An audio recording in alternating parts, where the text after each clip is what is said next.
Alkitab setahun hari ke-194, 13 Juli, dari Mazmur 84 ayat 9 hingga 13. Ya Tuhan Allah semesta alam, dengarkanlah doaku, pasanglah telinga ya Allah Yakub. Lihatlah perisai kami, ya Allah, pandanglah wajah orang yang kau urapi. Sebab lebih baik satu hari di pelataranmu daripada 1000 hari di tempat lain. Lebih baik berdiri di ambang pintu rumah Allahku daripada diam di kemah-kemah orang fasik. Sebab Tuhan Allah adalah matahari dan perisai. Kasih dan kemuliaan ia berikan. Ia tidak menahan kebajikan dari orang yang hidup tidak bercela. Ya Tuhan semesta alam, berbahagialah manusia yang percaya kepadamu. Roma 81 ayat 18 hingga 32. Sebab murka Allah nyata dari sorga atas segala kefasikan dan kelaliman manusia, yang menindas kebenaran dengan kelaliman. Karena apa yang dapat mereka ketahui tentang Allah nyata bagi mereka, sebab Allah telah menyatakannya kepada mereka.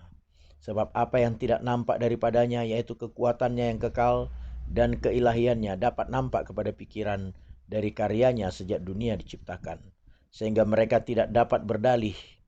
Sebab sekalipun mereka mengenal Allah, mereka tidak memuliakan Dia sebagai Allah atau mengucap syukur kepadanya. Sebaliknya pikiran mereka menjadi sia-sia dan hati mereka yang bodoh menjadi gelap. Mereka berbuat seolah-olah mereka penuh hikmat, tetapi mereka telah menjadi bodoh. Mereka menggantikan kemuliaan Allah yang tidak fana dengan gambaran yang mirip dengan manusia yang fana, burung-burung, binatang-binatang yang berkaki 4 atau binatang-binatang yang menjalar. Karena itu Allah menyerahkan mereka kepada keinginan hati mereka akan kecemaran, sehingga mereka saling mencemarkan tubuh mereka. Sebab mereka menggantikan kebenaran Allah dengan dusta dan memuja dan menyembah makhluk dengan melupakan penciptanya yang harus dipuji selama-lamanya. Amin. Karena itu Allah menyerahkan mereka kepada hawa nafsu yang memalukan. Sebab istri-istri mereka menggantikan persetubuhan yang wajar dengan yang tak wajar.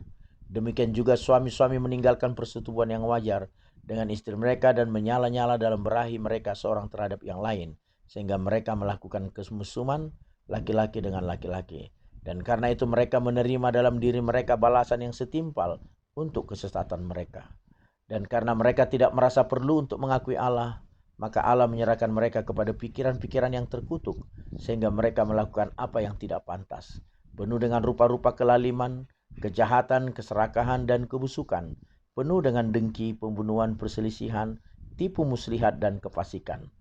Mereka adalah pengumpat, pemfitnah, pembenci Allah, kurang ajar, congkak, sombong, pandai dalam kejahatan, tidak taat kepada orang tua, tidak berakal, tidak setia, tidak penyayang, tidak mengenal belas kasihan. Sebab walaupun mereka mengetahui tuntutan hukum Allah, yaitu bahwa setiap orang yang melakukan hal-hal demikian patut dihukum mati, mereka bukan saja melakukannya sendiri, tetapi mereka juga setuju dengan mereka yang melakukannya.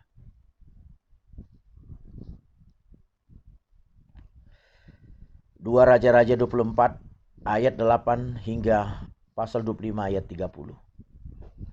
Yoyakin berumur 18 tahun pada waktu ia menjadi raja, dan 3 bulan lamanya ia memerintah di Yerusalem. Nama ibunya ialah Nehusta binti Elnatan dari Yerusalem. Ia melakukan apa yang jahat di mata Tuhan, tepat seperti yang dilakukan ayahnya. Pada waktu itu majulah orang-orang Nebukadnezar, Raja Babel, menyerang Yerusalem, dan kota itu dikepung. Juga Nebukadnezar, Raja Babel, datang menyerang kota itu. Sedang orang-orang yang mengepungnya, lalu keluarlah Yoyakin, Raja Yehuda, mendapatkan Raja Babel. Ia sendiri, ibunya, pegawai-pegawainya, para pembesarnya, dan pegawai-pegawai istananya. Raja Babel menangkap dia pada tahun yang ke-8 dari pemerintahannya. Ia mengeluarkan dari sana segala barang perbendaraan rumah Tuhan dan barang-barang perbendaraan istana raja. Juga dikeratnya emas dari segala perkakas emas yang dibuat oleh Salomo, Raja Israel, di bait Tuhan seperti yang telah difirmankan Tuhan.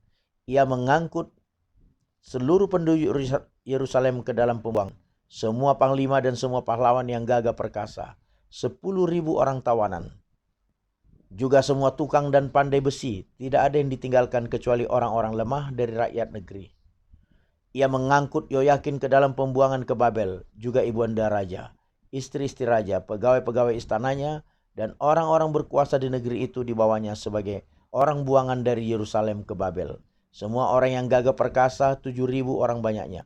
Para tukang dan para pandai besi, 1.000 orang banyaknya. Sekalipun pahlawan yang sanggup berperang dibawa oleh Raja Babel sebagai orang buangan ke Babel. Kemudian Raja Babel mengangkat matanya. Paman Yoyakin menjadi raja menggantikan dia dan menukar namanya menjadi Zedekia. Zedekia berumur 21 tahun pada waktu ia menjadi raja dan 11 tahun lamanya ia memerintah di Yerusalem. Nama ibunya ialah Hamutal binti Yeremia dari Libna. Ia melakukan apa yang jahat di mata Tuhan, tepat seperti yang dilakukan Yoyakim. Sebab karena murka Tuhanlah terjadi hal itu terhadap Yerusalem dan Yehuda, yakni bahwa ia sampai membuang mereka dari hadapannya. Zedekia memberontak terhadap Raja Babel. Maka pada tahun ke-9 dari pemerintahannya dalam bulan yang ke-10, pada tanggal 10 bulan itu, datanglah Nebukadnezar Raja Babel dengan segala tentaranya menyerang Yerusalem. Ia berkemah mengepungnya dan mendirikan tembok pengepungan sekelilingnya. Demikianlah kota itu terkepung sampai tahun yang ke-11 zaman Raja Zedekia. Pada tanggal 9 bulan yang keempat, ketika kelaparan sudah merajalela di kota itu dan tidak ada lagi makanan pada rakyat negeri itu, maka dibelah oranglah tembok kota itu dan semua tentara melarikan diri malam-malam melalui pintu gerbang antara kedua tembok yang ada di dekat taman raja. Sekalipun orang Kasdim mengepung kota itu sekeliling, mereka lari menuju ke Araba Yordan. Tetapi tentara Kasdim mengejar raja dari belakang dan mencapai dia di dataran Yeriko. Segala tentaranya telah berserak-serak meninggalkan dia. Mereka menangkap raja dan membawa dia kepada Raja Babel di Ribla, yang menjatuhkan hukuman atas dia. Orang menyembelih anak-anak Zedekia di depan matanya. Kemudian dibutakannya lah mata Zedekia, lalu dia dibelenggu dengan rantai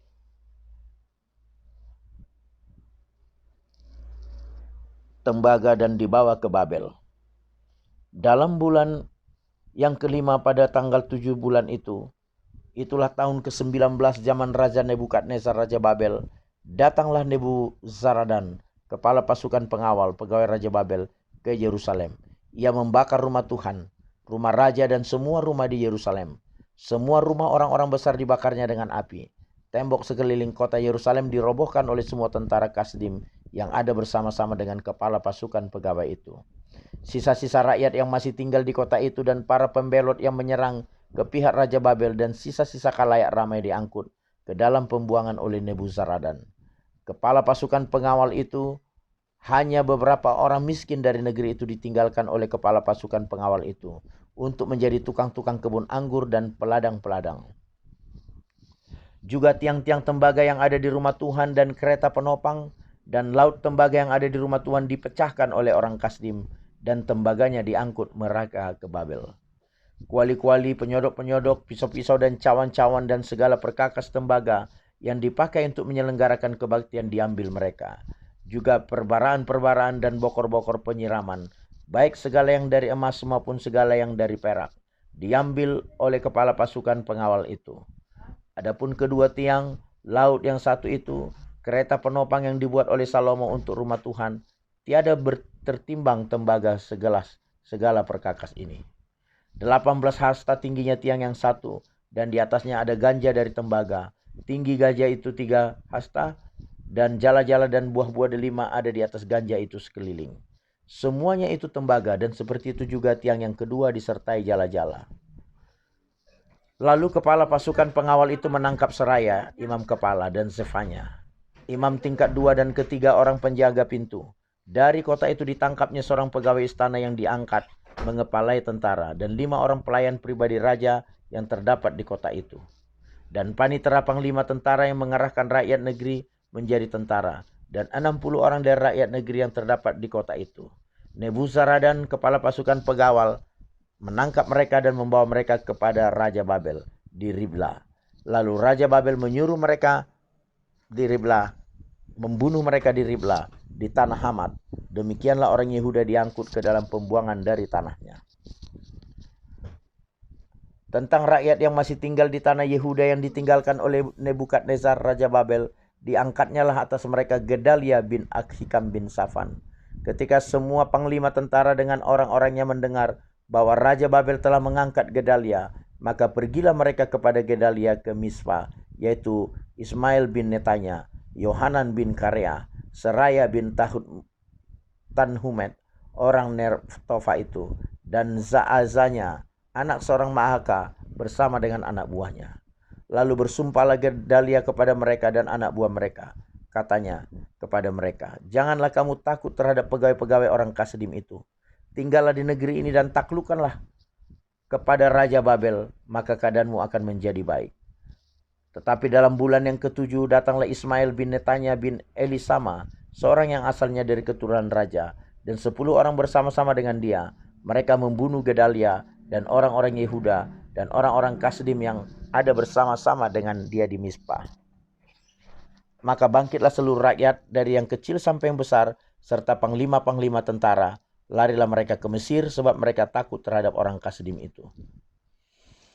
Kemudian dalam tahun ke-37 sesudah Yoyakin, Raja Yehuda dibuang. Dalam bulan yang ke-12 pada tanggal 27 bulan itu, maka Ewil Merodak Raja Babel dalam tahun ia menjadi raja menunjukkan belas kasihannya kepada Yoyakin, Raja Yehuda, dengan melepaskannya dari penjara. Ewil Merodak berbicara baik-baik dengan dia dan memberi kedudukan kepadanya lebih tinggi daripada kedudukan raja-raja yang bersama-sama dengan dia di Babel. Ia boleh mengganti pakaian penjaranya dan boleh selalu makan roti di hadapan raja selama hidupnya. Dan tentang belanjanya, raja selalu memberikannya kepadanya, sekedar yang perlu tiap-tiap hari selama hidupnya. Amin.